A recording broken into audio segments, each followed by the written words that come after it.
Operation Encore is a 501c nonprofit that is helping veterans turn into rock stars every single day. You can learn more about what Operation Encore is doing by going over to their website at www.operationencore.org. That is www.operationencore.org. If you can give them a hand, just click that little donate button or follow all of their social medias and learn exactly what they are doing to change the lives of our veterans every single day. Hey, welcome everybody to Drunk Dudes in a Gun Room. It has been a minute, but I'm happy to be back on. I always look forward to the recordings each week. So today we have got Joel Bouchard, is a doctoral student in psychology, a multi-instrumentalist, record producer, author, painter, Army veteran, business leader, and host of the Philosophy Podcast, From Nowhere to Nothing. I don't know when he sleeps, but I'm sure we're going to find that out here real shortly. So let's bring on Joel. Hey, how's it going, man? Yeah, Man, good. you're busy. Yeah, So for sure. So let's give everybody a quick background. Kind of where'd you grow up and what brought you to the military, man? Yeah, so I grew up in Western New York my whole life, just out in the boonies. Um, and going to the military, it's one of those things where, especially where I grew up, it's something that a lot of people have done throughout their lives, and something you always think about when you're a kid. And I grew up, and I went to community college, and I got a 2-year degree, and then was just working at McDonald's. And I didn't want to shell out for student loans, but I knew that I was passionate about education, and I was passionate about the country, and I thought, well, this is my opportunity, right? The two goals align. Um, let's join up. So I went and I took the ASFAB, and I got a 98, and the the test administrator stopped me afterwards. He goes, "I see you got marked on here that you're going into the Army." I said, "Yeah." He said, "Well, you could go to the Air Force and get whatever job you want. You could be a translator or something." I said, "No, I want to shoot guns." And he said, "You're gonna regret that, I think." I said, "Oh, well, anyways, I'm gonna head in." So I stuck with the Army, and I don't regret it. I had a great time. I I barely qualify as a veteran, right? I normally I wouldn't put myself on a veteran podcast really, other than the fact that I see that you also appeal to music audiences and mental health and those sorts of things. So with the psychology background and with the music interest, I thought it'd be a good crossover. But no, I served 6 years in the reserves as a 92 Alpha Romeo 1. So a logistics guy who specialized in driving around RT-240s, kind of a big vehicle that picks up railroad cars from the top, that sort of thing. It was a brand new unit, so I never deployed, never went anywhere. Pretty boring, but that's kind of the general overview. Yeah. Well, I'm gonna tell you, man, I have respect for everybody that signs up. So I don't care. I've had guys on here that had done a year. I had a gentleman on here that did a year and a half, I believe it was in the Navy, and then came down with Tourette's and had to get put out. Everybody's still veteran, man. So, I don't knock anybody for not deploying, being in the reserves, National Guard. I mean, amongst us all, we all make fun of each other, but you know, you're still part of the 1% of the population that raised that right hand and swore to the oath. So, I appreciate the service. Yeah. The fact of the matter is, when anybody goes in, you never know what you're getting into, and so that's what the drill sergeant said on day one. I was tail end of kind of tail end of the Iraq war, but you still got in there the first day, and they said, "Everybody look around." 97% of you are getting deployed, right? And there was one point where our unit had the 3-day bag packed, in case something went off with North Korea. But nothing ever happened. So that's just the way that it turned out. If something had, I would have gone. Nothing did. So all my stories are training related. Yeah, yeah. Well, North Korea seems to always be anticlimactic, man. They get you right there, and then the words no. Yeah. Yeah, I did some time over in Korea as well, and it was the same thing, man. There's a lot of special ops stuff that happens between the two, but it really doesn't involve America too much. Hmm. So let me ask you a question, man. When I was going through your profile and everything, you don't see a lot of philosophy students, especially from the military. So what drove that?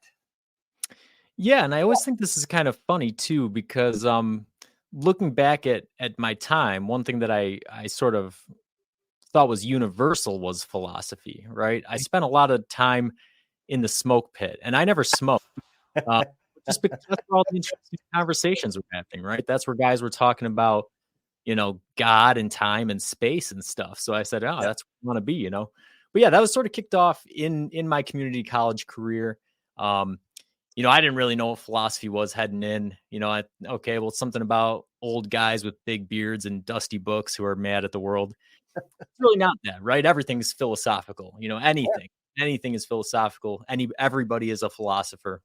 So I always tell people it's your favorite topic. You just don't know it yet.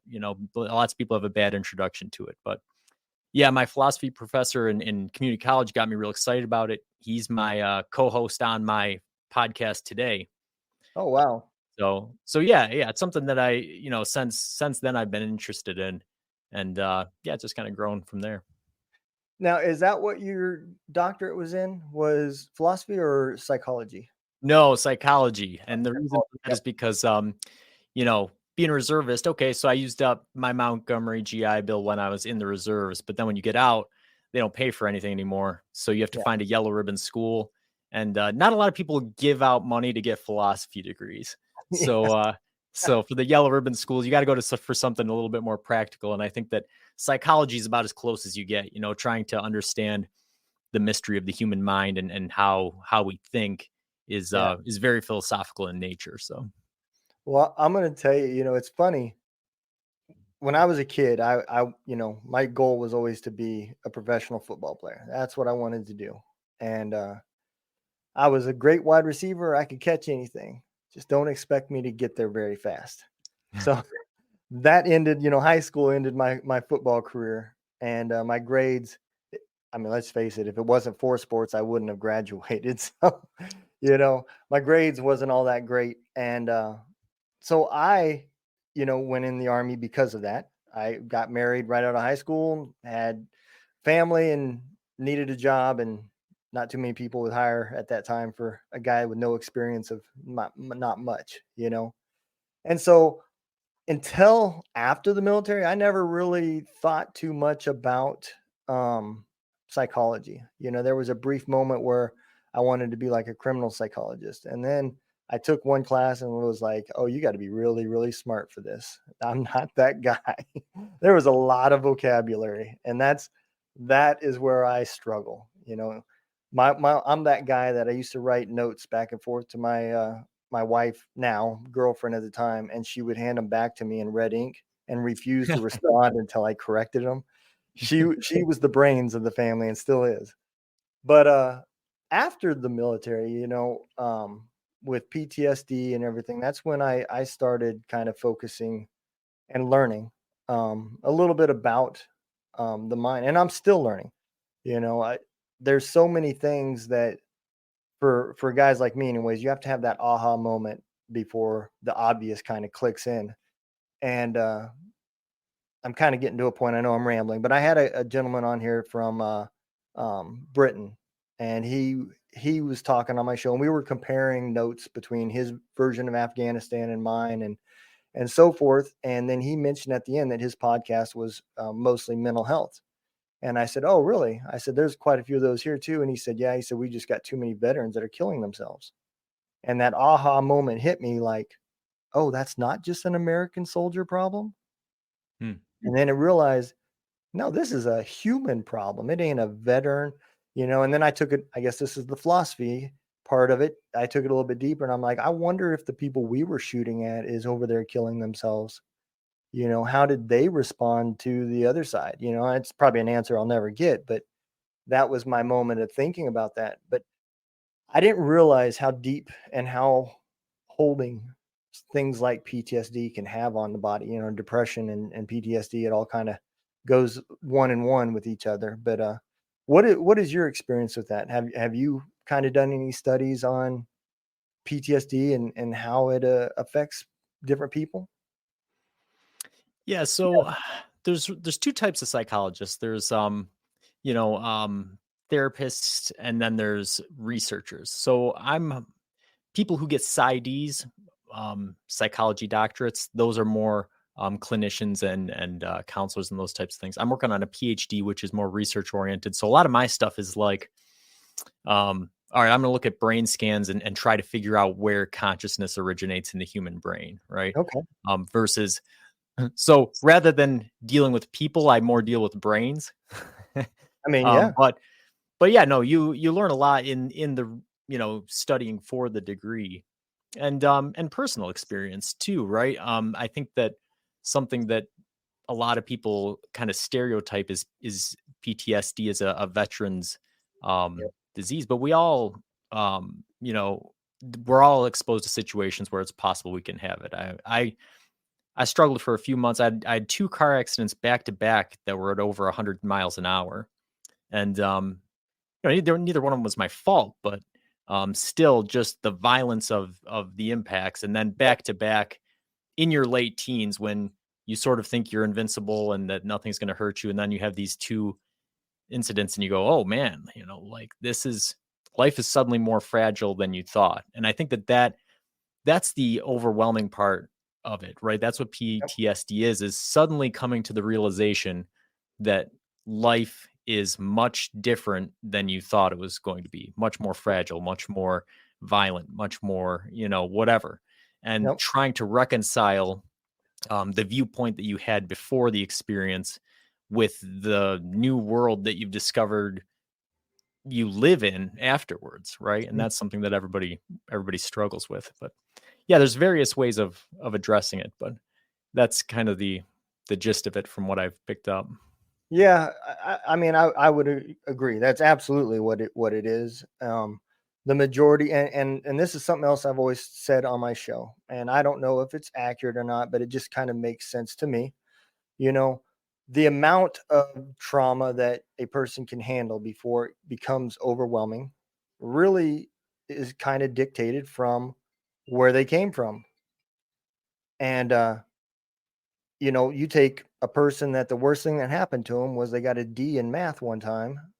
They may not need as much visual stuff going on over there as somebody who grew up and was being shot at all the time in the streets of where they grew up at.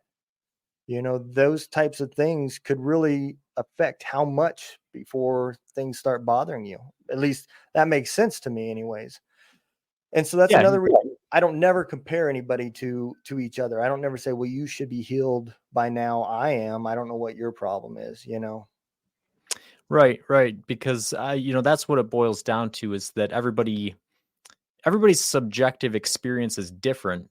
And really that means that whatever the objective case is doesn't matter, right? And this can manifest itself in very extreme ways. If you have schizophrenia or something and you have illusions, sure, those illusions or those people or whatever it is that you see is not there, but that Yeah. doesn't matter to you, right? That's your Right. reality. So that's just an extreme example, but all of us face this um, every day, and in some case, in a lot of ways, it's things that we're unaware of, right?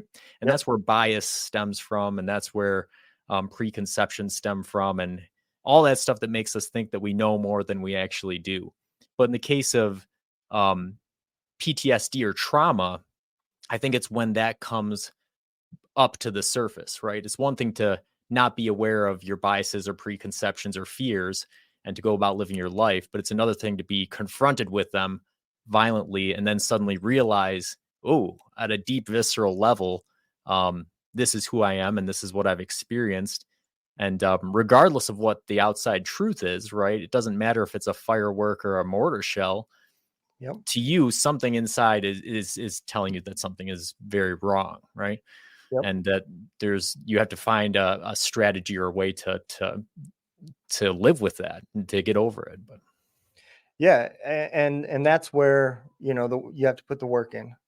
You have to face things and deal with them, not just take the medication and say, okay, I'm good. You still got to deal with the underlying problem.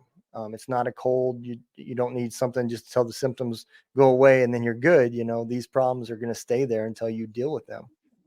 And it's taken me a long time to realize that. I've spent the last 18 months really, really focusing on myself. And man, I still feel like I got a long ways to go. Some days are better than others, but it's just one day at a time. That's really how I look at it.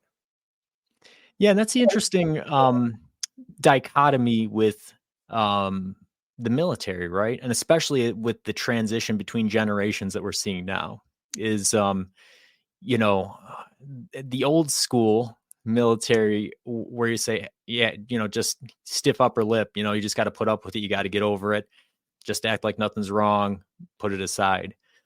And then, we have the new army is what it's so affectionately called, Yeah. where, there's a bunch of snowflakes, right? And so I think that both of those are things that are sort of demonized by depending on which side of the age gap you're on. Yeah. Whereas I think that they both have important perspectives to offer, Yep. and they both have their weaknesses, right? And so we're going to have to come to a way of deciding what's valuable from each perspective and how to use them, because yeah, man, telling guys to just get over it or not talk about it or take the medicine isn't working. Right. But at the same time, catering to everybody's feelings doesn't build the kind of resilience you need to have a functioning military. So it's tough. Yep. It's a tough It balance. is. And with that being said, I think the VA is going to have a tough time too. I mean, they already are, but I don't think the hard times has even got here yet, because this is the first time we've ever been in a 20-year war where now the PTSD is going to be two different generations. You had my generation where I came in '94 and I retired in 2014. So I was there for what, 12, 13 years of that war. And then you got the other guys that came in after 9/11 and retired and fought the same war for 20 years, who are a whole different generation who require different ways to reach. The way you reach me and the way you talk to me is going to be different than some of the younger generation. And I don't think that the VA is capable of adapting fast enough, just because of the way the government works to really deal with that. So I do think that your nonprofit, your boots on ground mom and pop nonprofits are really going to play a big role in the success of that. But man, I'd hate to be the guy that has to map this out, because I think that's going to be a very, very tough scenario to solve. Yeah, and Yeah. that's something that you don't hear talked about a lot, um, at least in my psychology training up until this point, is addressing generational differences with Hmm. mental illness, right? And I think that you hit the nail on the head. It's going to be really important because the older generation is going to be guys who played outside, who got knocked around playing football, who did these sorts of things, and then the younger generation is going to be people who have lived on their phones and haven't experienced the same types of things. So their trauma response is going to be different, and how you help them heal is going to be different. So Yep. yeah, it's going to be a tall task for sure. But Yeah, absolutely, man. And my hat's off to any of them that succeed, because it's very important. And it's I never tell people not to use the VA. I really feel like the VA is a hit and miss. You know, no different than when you're dealing with people, man. You don't never know what they went through that day, and so maybe that was just a bad day. Well, you could have just went to a person that was having a bad day in a bad VA. There's other VAs, and I've noticed the smaller the clinics, they're a little bit more friendly and personal care that you get. They just can't do as much. But so I tell everybody, don't just stop at the first time. But it does worry me with that other generation where this is how they prefer to talk, and they prefer text. They don't want to talk on the phone, and they definitely don't know how to interact with people as very well. I mean, I'm a general supervisor where I work, so I do a lot of interviews, and you see it really drastically, that it's just not taught in this younger generation. So, it will be interesting to see how they deal with that. Um, and that's kind of one reason why my podcast, I focused on a different side of the house. You know, my podcast has turned into a nonprofit. I went from just doing this for our local soldiers, just to bring them back in and just have a good time, to having 501(c)s on, to realizing this became therapy for me. And then it turned into a radio station for veteran musicians. And now we're a nonprofit just helping veterans deal with, some of their therapy and telling their story. And so we've got a Roku channel for podcasters and musicians that have their own music videos, stand-up comedians. We've got 4 channels for our radio station, and we're getting ready to start a program for authors and bloggers and magazine article writers, and anything to get them to keep talking, keep getting stuff off their chest until they can find what works for them to really deal with what they're dealing with. And if any of them want to pursue it as a career, then we're here to help promote them and get them known as well. And I've really seen that happen a lot in the musician side of it. We've had several that got invited to go down to Zach Brown's camp, Southern Ground. He does Hero Week for veterans, and a lot of them, it's all just about songwriting and camaraderie and stuff like that. But I had several of them that they got heard on the radio station, and Operation Encore or some other people would reach out and invite them to apply to come down. So I like that side of it because you're celebrating the wins, and that's what I like about it. And I was not a music person before this. It's now got me learning how to play the guitar, and I'm really having a good time. I love the bass guitar, and me and my instructor, at our next event, we're going to play a song together. We're going to play Nothing Else Matters by Metallica. And I just love it. It's a lot of fun, man. And so I like to be on that side of it, where if somebody needs help, I'm plugged in enough to refer them to places, but I like to celebrate the wins, man. Yeah, it's great. It's great work. It's fantastic. And it's important because, we know psychologically, right, that if you are focusing always on the negatives or focusing always on what's wrong, that becomes a part of your identity, right? Yep. And so that's a good part of the healing process, is redefining who you are. And that's something that gets lost, right? People always think of soldiers as this one stereotype, and I always discourage that, right?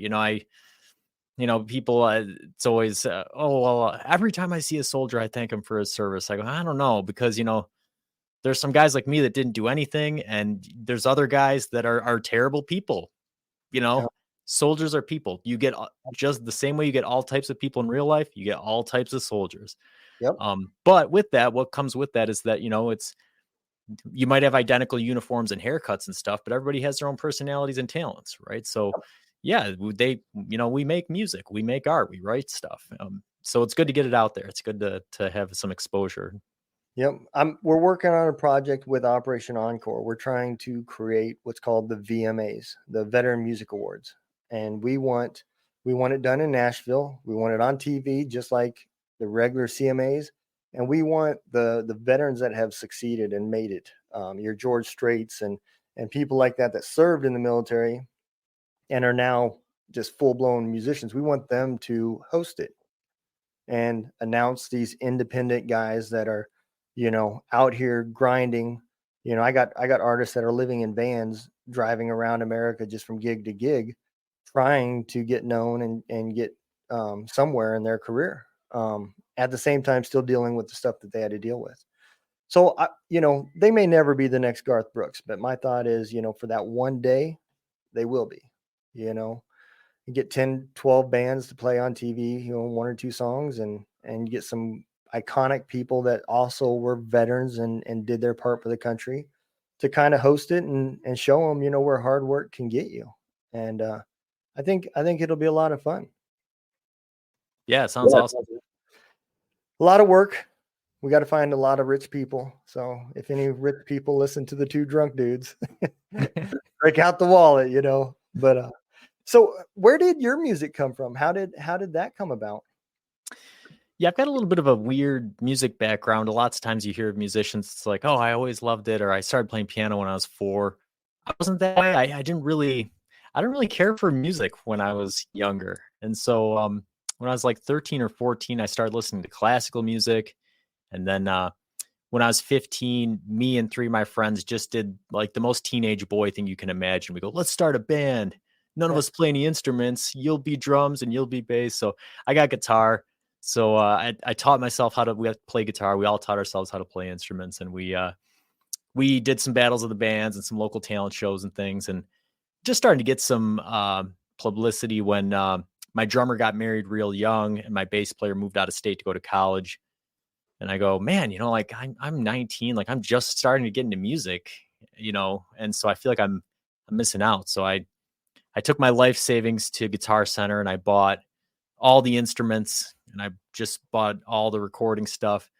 And I said, I'm going to figure this out. Right. So I built a studio computer and just kind of taught myself to do all the things. And now I record all the pieces and put them together and release them. So, yeah, from beginning to the end, I do it all myself, just write the songs and record them and release them. But Wow, man, I can't even imagine that.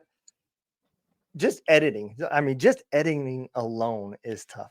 But yeah, trying to blend all the music in at the right parts and writing the music for each of the instruments, whew, my hat's off to you, brother. That's tough, man. yeah, it's fun, so it's one of those things, right? If you love what you're doing, you never work a day in your life. So, and I tend to work pretty fast. So I don't do a whole lot of editing or self-censoring. Usually I'll do a whole album in about 2 weeks. Oh, Just sit down and I'll write it while I'm recording and just lay down all the tracks. Mixing is the hardest part, trying to get everything to sound right before you release it. But yeah, no, it's a lot of fun. yeah, I bet, man. If I get this song down, I'll be happy. You know, I struggle with the 6 string, the regular guitar. I just, for whatever reason, I got fat, clumsy fingers that don't like to move very well, and so if the game was to hit every string at the same time, I could probably win. But I struggle, man. It's tough, So the 4 string bass, me and we're communicating. We're both kind of slow anyway, so it works for me.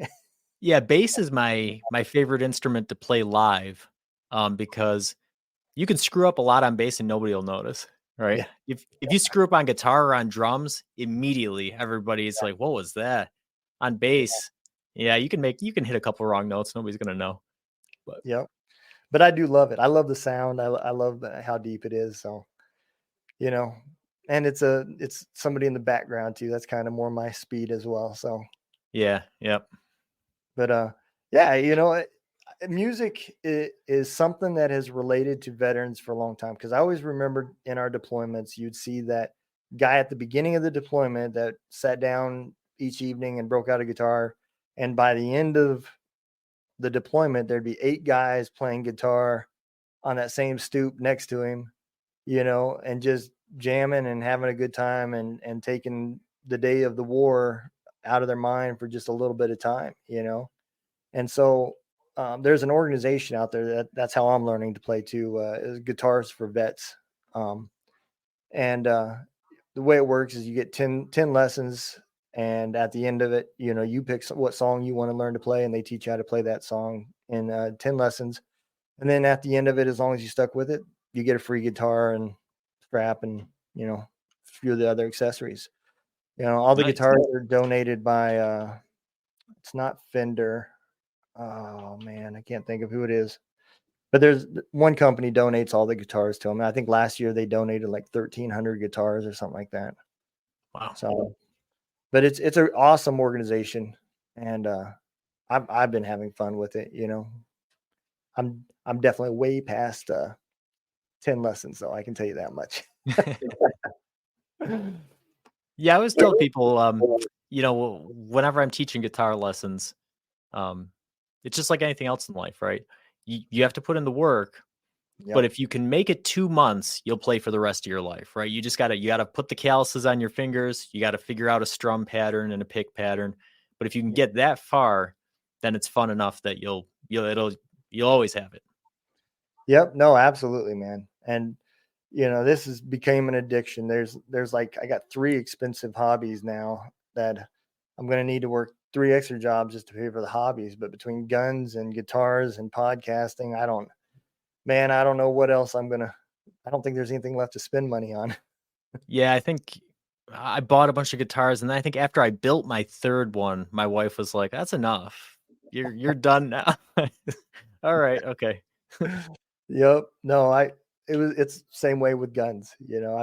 That's how this podcast started. I don't know if he's curious now how the name started. It was me and my old first sergeant, and he owned a little gun business. And one day out of the blue, I just said, "Hey, why don't we start a podcast?" And he goes, "Oh yeah, well, what would we call it?" I said, "Well, we're always in your gun room building guns and drinking beer. Why don't we just call it Two Drunk Dudes in a Gun Room?" And we filmed the first season in his gun room. So That's awesome. it was just a lot of fun, man. I still I am getting ready to rebrand it. He dropped off after season 1 for some personal issues, and so I'm getting ready to rebrand it into a different name. I'm getting kind of burned out on all the love mail I get for the name, but You have any ideas on what the new name will be? I am thinking about Tavern Tales with Donald Dunn. That is what I'm thinking about. I haven't completely decided, but that's where I'm Yeah, kind of about going. that's a good one. Yeah, I just, you know, the thing I love about this is having people like you on that just have interesting stories, man, and just having a good conversation and you know let the world hear about it. I've always said I don't care if one person watches my show or 10,000 people watch it. I just enjoy the conversation, learning new things about different people. There's been a guy that's finally agreed to come on. I've been trying to get on. He does fire walking therapy. Hmm. Doesn't sound very therapeutic to me, but I am interested. So I'm gonna have him come on and see what walking on hot coals does for people. But you know, Yeah, I'll have to listen to that one. I'm curious. yeah, me too. He gave a bunch of names of all these great people that I always thought that was like a circus act, but I didn't know it was a form of therapy. But I'll be kind of interested to see it's coming up. So, but yeah, man. So what is life like right now? I mean, is it just full studying and mostly music, or Yeah, yeah. So you kind of said it in the intro. I get a lot of questions about how I manage my time, yeah, and yeah, it's sort of disappointing in the boringness of it, right? But like you have to take some effort out of some decisions, right? So it's like, yep, okay, well, I just wear the same color t-shirts every day and I eat the same food every day and I go to bed at the same time and I sleep my 8.5 hours. And then so it's regimented, right? yep, Which is good. A lot of people think that'll suck the fun out of things, but it really doesn't because it frees you up to um enjoy the moment and what it is that you're doing at any given time a lot more. yeah, So you know, I I handle my different hobbies different ways, right? If I'm writing a book, I try to write for at least an hour every single day until the book is done. Music, on the other hand, that's more of the type of thing that I submerse myself in, right? So, every I try to practice on any given instrument, for a few minutes each day just to keep the skills up. But for the most part, I don't do a whole lot until it comes time to write an album. And then I'll actually, I'll take some time off from work and I will just get into it, completely into it all day, every day until the album's done. So yeah, it bounces around quite a bit. yep, Some things you do a little bit each day, other things you do a lot for an extended period of time. But um, it's like you said with the podcast, right? And this is the important part is that you have to enjoy what you're doing. And yep, you see that with some musicians or who they want to make a career out of it, but it becomes work for them, and you go, man, if you want to be making good art, it has to be fun. It has to be something you want to do. You want, like you said, when I put out albums, like I refer to myself as the world's worst marketer, right? I don't market my music. I don't market my podcast. I don't do any of that stuff. I just put it out there because if people want to listen to it, good for them. But I'm doing it for me, right? Yep. I'm doing it because I love making music, because I love talking philosophy and doing those things. So you have to be doing it for you because, hey, it's life is all you have, and it's not a game, right? Because at the end of a game, you get to celebrate your victory. At the end of this game, there's nothing. So you got to enjoy the journey, right? You got to be enjoying what you're doing as you're doing it. So, Yep. And I think the other thing too, when you turn it into work, you lose that authenticity. If you're mhm. more worried in the podcasting world, if you're more worried about likes and downloads and everything else, then your content and interacting with your content, then people are going to see that. And it's going to hurt you in the long run, and it's going to make life more frustrating for you because you're not getting where you want to be. When you want to be Joe Rogan, so you try to, turn it into a full job to get there, you lose that journey, and you make a lot of mistakes on the way because you don't have the authenticity. You're trying to copy somebody else's, and the reason why Joe Rogan made it to where he is because he's authentic, how he is on his podcast. He doesn't care about that podcast. He started it by recording himself in the house, just doing stupid things and inviting friends over to talk. That was Yeah, before they knew what podcasting was, right. Yeah. and that's And the whole. yeah, that is the whole point, right? Podcasting isn't some separate thing from having good conversations. It is having good conversations just via technology. So that's the thing is you see like 90% of podcasts don't make it 10 episodes. And I think the reason for that is that 90% of people are going in and with the goal in mind to track the numbers. Well, what are my downloads? What are my likes? Or with the intent of this becoming a full-time job, right? I think the Yep. people who are making it past 10 episodes are the ones they just want to have good conversations. They just want to explore interesting topics with interesting people. Yep. No, I completely agree. Um, and the other thing about that as well is that's kind of one reason why we wanted to bring veterans in because, for me, like I said, I learned halfway through season 1 that this was becoming therapy. I was talking to other veterans and we were just interacting with stories. And I found myself talking about things I hadn't even told my family about. And I think it's important. So we incorporated this to get them to not quit. It's not that we think podcasting is real therapy, but we've now got you talking. And I know if you get frustrated when you look at your downloads and you don't see nobody listening, you're like, what is the point? Because at the early stages of it, you haven't realized what you're doing for yourself. You're getting things off your chest. You're making room to deal with the fight the next day. And if you bottle everything up, then what happens? You shut the computer off, you start isolating again, and you're probably not going to go to the VA because you've already had that experience, and you just kind of give up. And once that communication line stops, but at least within our podcasting group, we've got people that are coming in and giving webinars and teaching different methods, the business side, to give you those quick low hanging fruit likes and downloads and stuff like that to keep you going. And then we got things like the Roku channel for once people get things figured out and become consistent, we'll put them on the Roku channel as well. And but the true meaning of it is just until you find something. Season 2, I found a support group called the Warriors Way Mindset, and that's where the real work, the real therapy, came in there. I was in it for, I don't know, a good year or so, and great group. It's not a nonprofit; it's a for-profit organization, but man, they helped me out tremendously. Dealing with internal things, like my anger and stuff like that, and realizing, that you may have screwed things up in your life, but you still got to fix those. You still got to deal with those regardless of what was going on in that period. So it helps you take responsibility and allows you to sort things out in a group atmosphere where other people are dealing with similar things. So, I mean, I would have never found that if I wasn't podcasting. Hmm. you know. And so I think it's important because this becomes a great networking device.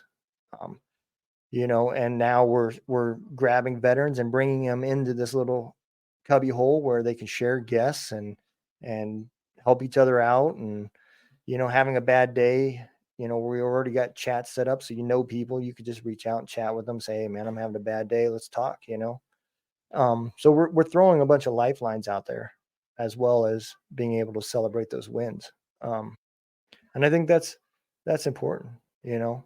And I'm going to invite you too, as far as if you want, allow us to start playing your music. We play Yeah. every song for every veteran, man. It doesn't matter whether you're sitting in the bedroom on your bed just recording with Garage Band, or if you're trying to become the next Garth Brooks, man. We play every song. So Cool. Yeah. Yeah. I'll definitely submit some music, but no, it really hits on an important thing, right? Which is, I think that, in the military, they stress resilience, right?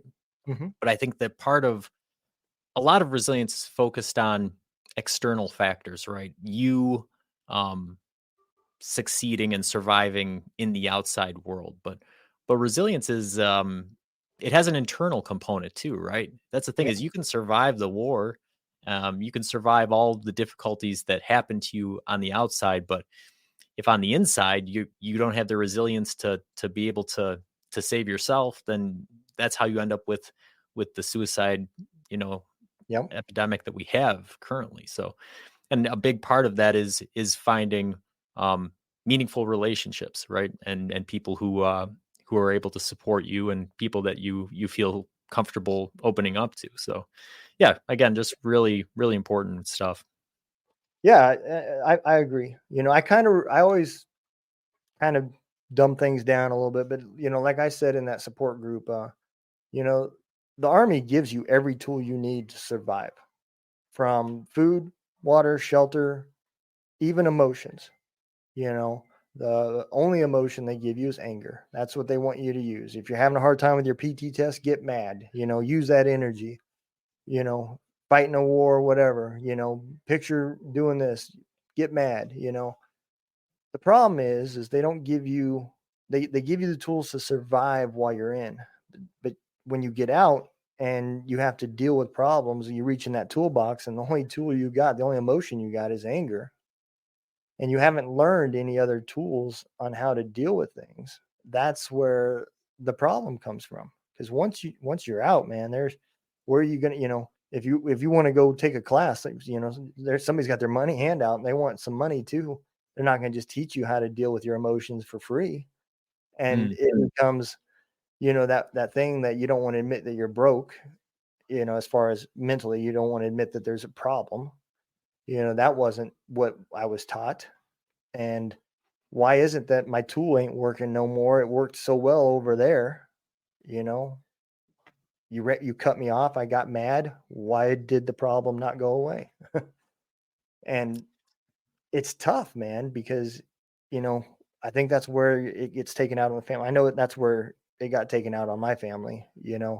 mm, I ended up writing a small book. I'm in the process now of getting ready to publish it, but it was more of an explanation to my family on why I was this one kind of guy before everything. And then in my kids' most important pubic years, I became this dick that nobody wanted to be around. And I didn't talk about any of the stuff going on, so they didn't understand things that I was going through.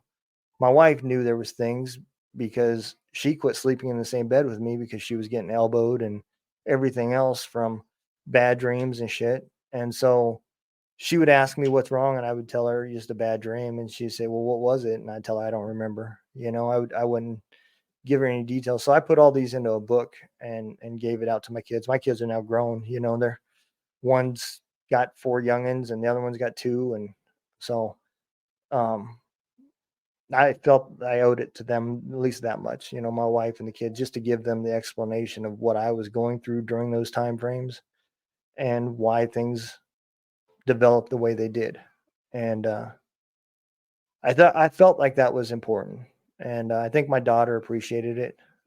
She's the one that told me I should publish it. I wasn't going to, so now I'm going back putting a bunch of details in for people who don't know me. But Um, I just think that's kind of a double-edged sword. Veterans don't talk to their families about this kind of stuff because we want to protect them. We don't want them to see the things that we've seen, but then they don't understand when things become overwhelming and we can't control our emotions no more. And I really felt bad for my son. That's who got the brunt of my problems because I hated myself so much. And then when I seen him, I seen myself, and it just made it that much worse, you know. And then finally, an aha moment happened. Not the best way, but um, I finally accepted I needed to get some help, and that's when I went and seen a civilian therapist and started getting seen and getting some help, and slowly over the years, progress came, and then now I'm to the point where I'm able to deal with the stuff and talk about it openly and not be all full of tears and blubbering like I've been in the past. But I think it's hard for veterans to learn those tools. If the military would just do a better job of saying, okay, this was a great tool, but it's old and outdated. Now let's give you some new tools that's going to work for your new jobs. You no longer need that crescent wrench. We're going to give you actual wrenches. They come in different sizes, different emotions, and different purposes. And I think if they would just take some time to stop deploying these soldiers over and over. I mean, I did 68 months out of 20 years. That's over 5 years of my life spent in combat zones, and then expected for everything to be perfectly normal. I did 10 years in the special ops community, and the rest has been either mechanized infantry or light infantry. So I was constantly on rotation and deploying.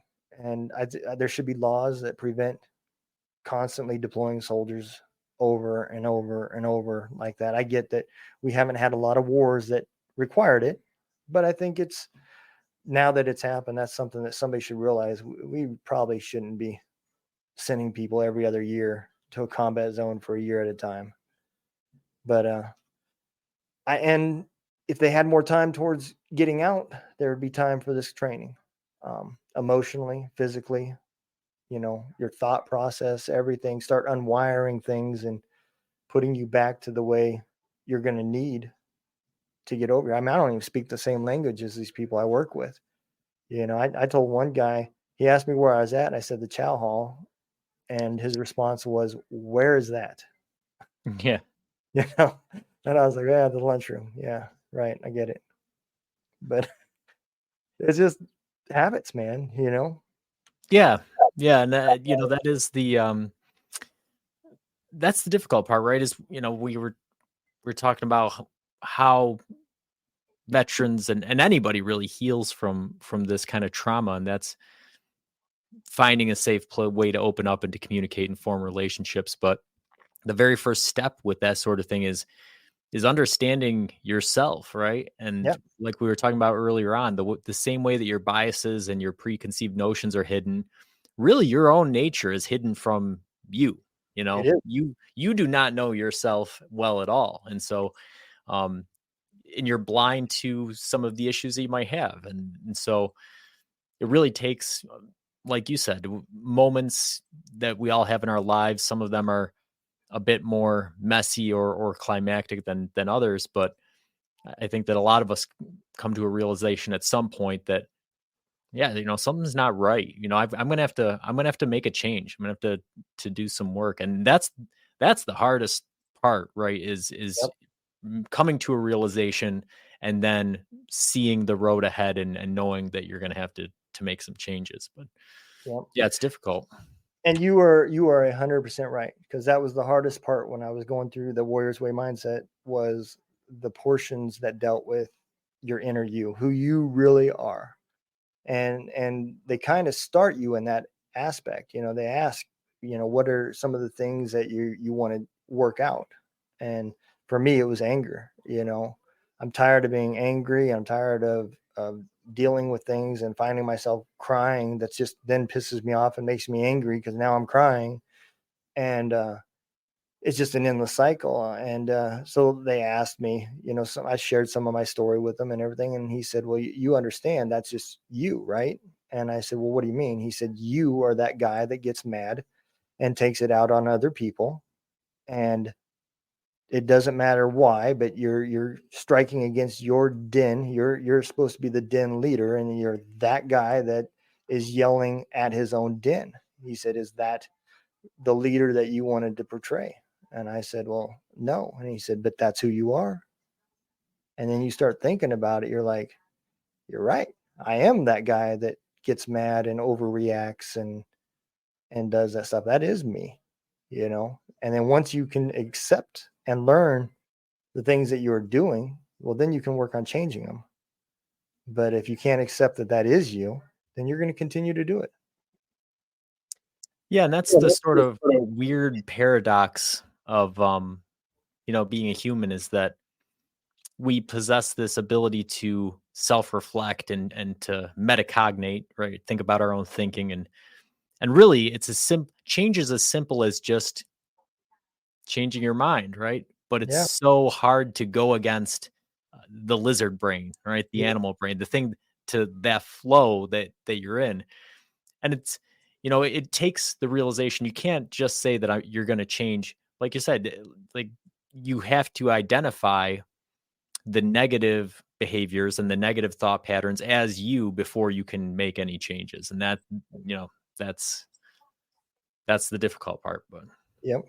And that's, once you start then going back and you learning, your different love languages and the little tests and stuff that they have you take, and you start learning a little bit more about what has made up you and what causes things and your triggers and so forth.